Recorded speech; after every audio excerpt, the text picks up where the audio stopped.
ಮಂಡಲ ಮಧ್ಯದೊಳಗೆ ನಮ್ಮ ಭಾರತ ದೇಶದೊಳಗೆ ನಮ್ಮದೇ ತುಳುನಾಡಿನೊಳಗಿನ ಸೌಜನ್ಯನ ಕಥೆಯಿದು. ನಮ್ಮದೇ ತುಳುನಾಡಿನೊಳಗಿನ ಸೌಜನ್ಯನ ಕಥೆಯಿದು. ತಂದೆ ತಾಯಿಯ ಮುದ್ದು ಮಗಳು, ಮನೆಯರೆಲ್ಲರ ಪ್ರೀತಿಯವಳು, ತನ್ನ ಪಾಡಿಗೆ ವಿದ್ಯೆ ಕಲಿಯುತ್ತ ಇದ್ದಳಾಗಿ ಮುದ್ದಳು. ಎಂದಿನಂತೆಯೇ ಅಂದು ತೋಡ ಕ್ಲಾಸು ಮುಗಿಸಿ ಬಸ್ಸನಿದು ತನ್ನ ಪಾಂಗಳ ಮನೆಯ ಕಡೆಗೆ ಹೆಜ್ಜೆ ಇಟ್ಟುತ್ತ ನಡೆದಳು. ಮನೆಯಲ್ಲಂದು ಹೊಸಕಿ ಊಟ, ಬೆಳಗ್ಗೆಯಿಂದಲೇ ವ್ರತಪವಾಸ, ಸಂಜೆ ಬೇಗನೆ ಮನೆಯ ಸೇರುವ ತವಕದಲ್ಲಿ ಈ ತಂಗಿಯು. ಎಲ್ಲಿಗಿದ್ದವು ಕೂಳ ವ್ಯಾಘರ್, ಕರುಣೆ ಇಲ್ಲದೆ ಇವಳ ನೆಳೆದರ್. ಮನೆಯ ನೆನೆಯುತ್ತ ನಡೆಯುತ್ತಿದ್ದ ತಂಗಿಯನ್ನು ಹೊತ್ತೊಯ್ದರು. ಇತ್ತ ಮನೆಯಲ್ಲಿ ಅಪ್ಪ ಅಮ್ಮ ಮಗಳ ದಾರಿಯ ನೆದುರು ನೋಡು. ಸಂಜೆ ನೀರೆಯು ಬಾರದಿರಲು ಭಯದಿ ಹುಡುಕುತ್ತ ಬಂದರು. ಅಲ್ಲಿ ಜನರು ಬಂದು ಸೇರಲು, ಗಾಳಿ ಮಳೆಯು ಜೋರು ಇರಲು, ಸುತ್ತಮುತ್ತಲು ಹುಡುಕುತ್ತಿರಲು ಪುಟ್ಟ ಈ ಚಂದಮ್ಮನ.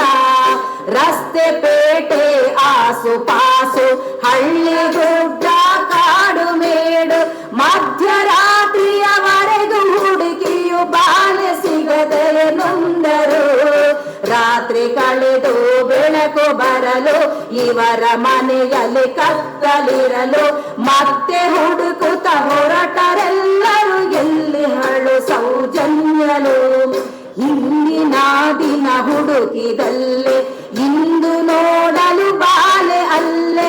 ಜೀವವಿಲ್ಲದೆ ಭಾವವಿಲ್ಲದೆ ಬಾನ ನೋಡುತ್ತಲಿದ್ದವು. ಕ್ರೂರ ಮೃಗಗಳು ಎಳೆದು ಒಯ್ದು ತಮ್ಮ ವಿಕೃತ ಕ್ರೌರ್ಯ ಮೆಗೆದು ತಂಗಿ ಇವಳನ್ನು ಮುಕ್ಕಿ ತಿಂದು ಎಸೆದಿರಲು ಆ ಕಾಡಲಿ. ಮನೆಯ ತಲುಪುವ ಬಾಲೆ ಆಸೆ, ಅಪ್ಪ ಅಮ್ಮನ ಕಾಣುವಾಸೆ, ಜೊತೆಗೆ ಹೊಸ ಹಸಿರುಗಿಡುವ ಆಸೆ ಹೊಸಟಿದ ಕೂಳರು. ಆಗಿನ ಸರಕಾರದವಕ್ಕೆ ಕೊಂದವರ ರಕ್ಷಿಸುವ ಬಯಕೆ, ಕಾಟಚಾರಕ್ಕೆ ತನಿಖೆಯಿಂದ ಪತ್ತೆಯಾಗದ ಪ್ರಕರಣ. ನ್ಯಾಯಕ್ಕಾಗಿ ಜನರ ಕೂಗು ಮುಗಿಲನೆದ್ದಿತು, ಮುಗಿಲು ಮುಟ್ಟಿತು. ಕೊಂದ ಕೂಳರ ಪತ್ತೆಗಾಗಿ ಸಿಬಿಐ ಕಣಕ್ಕಿಳಿಯಿತು. ಯಾರು ಬಂದರೆ ಏನು ಫಲವೋ, ನಿಜಪರಾಧಿಯ ಕೈಯೇ ಮಿಗಿಲು.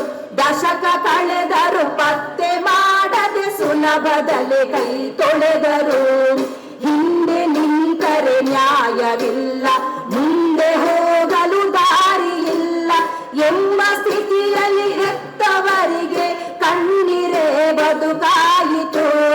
ಜನರ ತಪ್ಪು ಇದರಲ್ಲಿ ಹೋದು, ಬೆಪ್ಪರಾಗಲು ನ್ಯಾಯ ಸಿಗದು. ನ್ಯಾಯ ಕದ್ದ ಕಪಟಿಗಳಿಗೆ ಮತವನಿತ್ತ ಫಲವದು. ತಂಗಿಯನ್ನು ಕೊಂದವರು ಯಾರು, ಕೊಂದವರ ರಕ್ಷಿಪರು ಯಾರು, ರಕ್ಷಿಸಲು ಸೇರಿದವರಾರು, ಸತ್ಯ ತಿಳಿಯಲೇಬೇಕಿದೆ. ಕ್ರೂರ ವ್ಯಾಘ್ರರ ಪತ್ತೆಗಾಗಿ ಮತ್ತೆ ಜನಧ್ವನಿ ಏರುತ್ತಿರಲು, ನ್ಯಾಯ ಪಥಕ್ಕೆ ತಡೆಯನೊಡ್ಡಲು ಹಲವು ಮುಖಗಳ ದಾಳಿಯು. ನಮ್ಮ ಎಲ್ಲರ ಕೂಗು ಒಂದೇ, ಸೌಜನ್ಯಕ್ಕೆ ನ್ಯಾಯಕ್ಕೆಂದೆ. ಕೊಲೆಯ ಸರಪಳಿ ಪತ್ತೆ ಮಾಡಿ ಗಲ್ಲು ಶಿಕ್ಷೆಗೆ ತಳ್ಳಿರಿ.